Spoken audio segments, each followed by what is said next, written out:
So here are some healthy raw till 4 dinner options when eating out. This is at a Thai restaurant. That's rice noodles, vegetables, tofu, and rice. And that's potatoes and a curry. Eat as much as you want. And that is actually mushroom skewers. Mushroom vegetable skewers, which are delicious. Tempeh, got some potatoes. This one, rice paper rolls. We've got some high carb salad there. We've got some baked vegetables. And you just wrap them all up in that corn wrap. On raw till 4, you never restrict your carbohydrates. It is unlimited. Go to town on sweet chili sauce as well. One of my favorite cruelty-free raw till 4 dinners is sushi rolls. Just pack whatever you want in them. They're so delicious and eat unlimited.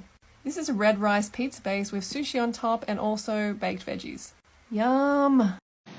Hey free woman, so here's an average what I eat in a day on the raw till 4 diet. I don't always have burritos for dinner. Sometimes I have potatoes, sometimes I'll have pasta or rice. But I always like to get a lot of carbs in, as you can see, a lot of fructose, a lot of glucose, which is absolutely vital for the human frugivore system if you want to thrive.